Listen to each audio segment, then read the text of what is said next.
मेरे प्यारे साथियों, मैं महेंद्र कुमार सहगल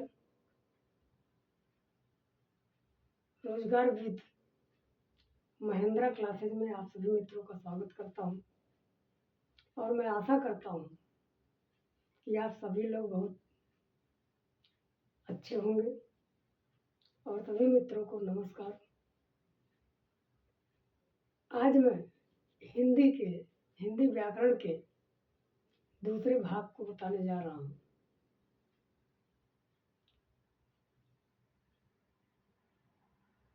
जो टीजीटी, पीजीटी, वनडे एग्जाम, समीक्षा अधिकारी, अन्य प्रतियोगी परीक्षाओं में पूछे जाने वाले प्रश्न, महत्वपूर्ण प्रश्न आते हैं।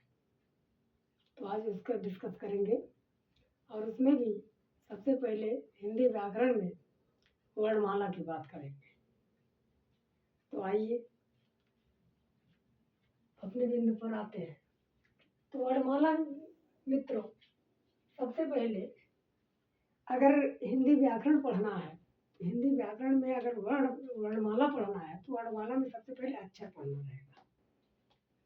और अक्षर जो होता है वो ध्वनि से ही स्टार्ट होना चालू होता है। अब ध्वनि से स्टार्ट होता है, प्रारंभ होता है। तो अक्षर की अगर हम बात करें तो अक्षर अगर लिखा गया है तो अक्षर। आ माने होता है नहीं, क्षर माने होता है क्षरण होना, नष्ट होना।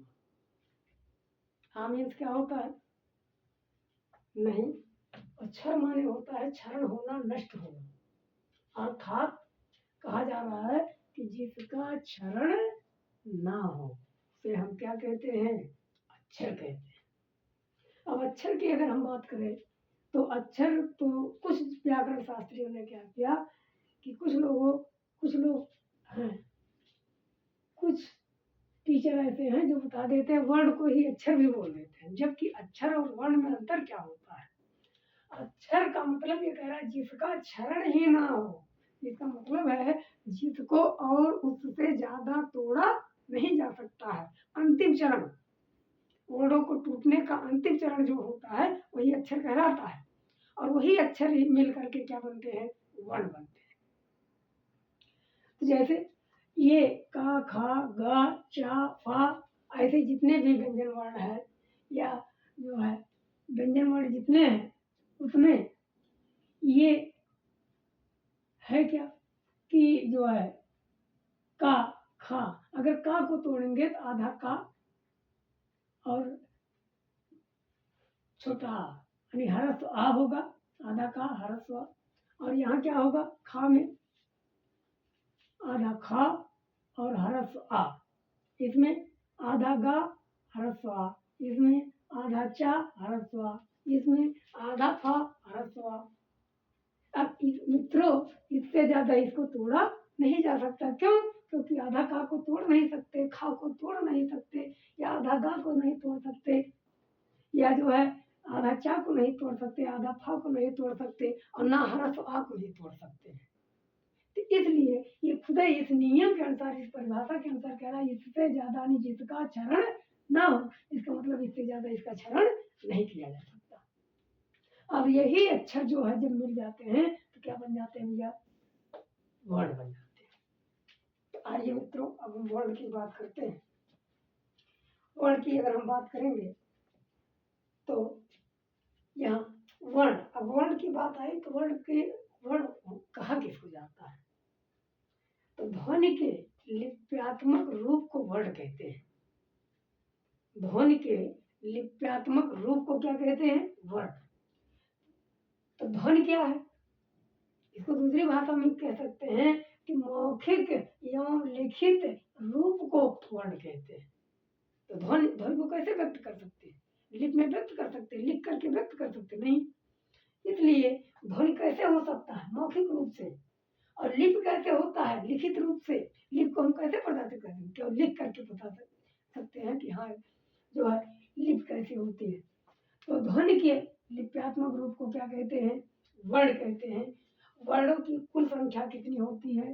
52 होती है। वर्णों की कुल संख्या कितनी होती है मित्रों? 52 है। 52 आप आपने भी पढ़ा होगा, लेकिन इस समय एक वर्ण जिसे हम विशिष्ट व्यंजन भी कहते हैं, उसकी संख्या बढ़ने के कारण वर्णों की संख्या इस समय कितना हो गया है? 53। तो पहले कितना था? 52। और यहाँ लेकिन एक वर्ड कौन बड़ा है? विशिष्ट व्यंजन के नाम से जिसे हम जानते हैं, इसका प्रयोग दो जगह होता है। ला के लिए भी इसका प्रयोग किया जाता है, ला के।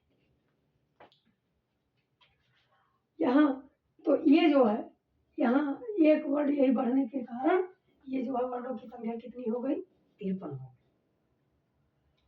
अब प्रश्न ये बनता है कि वर्ण से फिर क्या बना? वर्णमाला। कैसे बना?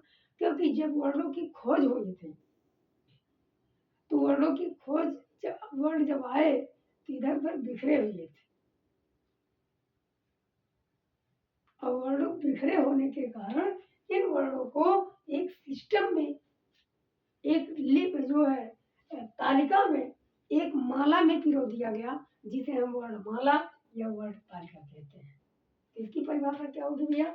कि वर्णों के क्रमबद्ध एवं व्यवस्थित समूह को वर्णमाला या वर्ण तालिका कहते हैं।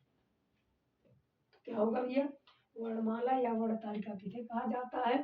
तो वर्णों के क्रमबद्ध एवं व्यवस्थित समूह को वर्णमाला या वर्ण तालिका कहते हैं। अब वर्ण तालिका को कितने भागों में बांटा गया? 2। वर्ण तालिका को कितने भागों में मित्रों बांटा गया? 2। कौन कौन? स्वर और व्यंजन।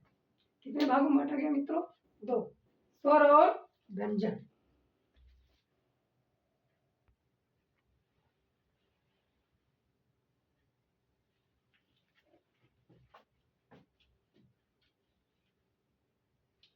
हाँ मित्रों, अभी हमने बताया कि वर्णमाला को कितने भागों में बांटा गया? 2। कौन कौन? स्वर और व्यंजन। अब स्वर की बात कर लेते हैं। तो स्वर की बात करते हैं, तो यहाँ स्वर कहा किसको जाता है? तो जिन वर्णों का उच्चारण स्वतंत्र रूप से किया जाए या एक झटके में किया जाए, तो उसे हम क्या कहते हैं? स्वर कहते हैं। जिन वर्णों का उच्चारण स्वतंत्र रूप से एक झटके में किया जाए, उसे हम क्या कहते हैं? स्वर कहते हैं। अब स्वर की बात आती है, तो अगर पूछा जाए स्वरों की कुल संख्या कितनी होती है, तो स्वरों की कुल संख्या जो व्याकरण के हिसाब से मानी जाती है वो 11 मानी जाती है। तो व्याकरण के अनुसार स्वरों की कुल संख्या कितनी होती है? 11। लेकिन अगर पूछ लेता, कभी कभी क्वेश्चन घुमाने के लिए, प्रश्न घुमाने के लिए पूछ लेता है, शुद्ध स्वर कितने होते हैं या मुक्त स्वर कितने होते हैं या स्वरों की संख्या कितनी होती है, तब भी 11 मानना।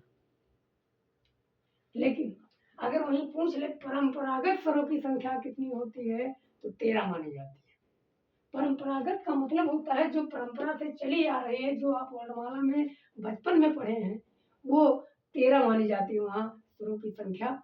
उसी को परंपरागत स्वर भी कहा जाता है। तो परंपरागत स्वरों की संख्या कितनी होती है? 13। लेकिन अब हरदेव बाहरी के अनुसार जो है स्वरों की संख्या जो मानी जाती है, वो कितना माना जाता है भैया? 14। 14 कौन कौन? तो 11 तो ये है ही है कि छोटा आ से ले करके आओ तक, ये है ही, ये 11 है। अन और अ यानी अनुस्वार और विसर्ग को जोड़ दिया गया तो कितना हो गया? 13। और लिरी को बढ़ा दिया गया, इन्होंने लिरी को भी मान लिया है स्वर, और इसीलिए इनके अनुसार स्वरों की संख्या कितनी मानी जाती है? 14। अब प्रश्न ये बनता है, भोलानाथ तिवारी के अनुसार स्वरों की जो संख्या होती है वो कितनी होती है? 10। ये भैया का कि हरदेव बाहरी महोदय आए एक बढ़ा दिए, और इधर भोलानाथ तिवारी महोदय आए एक और घटा दिए, 11 में से भी एक घटा दिए। इसीलिए हरदेव भोलानाथ तिवारी के अनुसार स्वरों की संख्या 10 होती है। हरदेव बाहरी आए तो एक बढ़ा दिए, जिसके अनुसार 14 हो गया, और भोलानाथ तिवारी के अनुसार इसीलिए स्वरों की संख्या कितनी मानी जाती है? 10, क्योंकि इन्होंने स्वर को श्री को स्वर नहीं माना है। लेकिन अब ये बात, प्रश्न ये बनता है क्योंकि इन्होंने स्वर री को स्वर नहीं माना, अब स्वरों को कितने आधारों पर, प्रश्न ये बनता है कि स्वरों को कितने आधारों पर बांटा गया है, तो स्वरों को 3 आधारों पर बांटा गया है। पहला है उच्चारण काल या श्वास या मात्रा के आधार पर, दूसरा जिह्वा या जीभ के आधार पर, तीसरा स्वरतंत्रियों या मुखद्वार के आधार पर। फिर से एक बार और रिवाइज कर देता हूँ स्वर पे। तो स्वर किसे कहा जाता है? जिन वर्णों का उच्चारण स्वतंत्र रूप से किया जाए उसे हम क्या कहते हैं? स्वर कहते हैं। स्वरों की कुल संख्या कितनी? 11। शुद्ध स्वर 11, मुख्य स्वर 11, स्वरों की संख्या 11, परंपरागत स्वरों की संख्या 13। हरदेव बाहरी के अनुसार स्वरों की संख्या कितनी मानी जाती है? 14। क्यों? क्योंकि लिरिक को भी इन्होंने क्या मान लिया? स्वर मान लिया। अब भोलानाथ तिवारी के अनुसार स्वरों की संख्या जो मानी जाती है वो 10 होती है।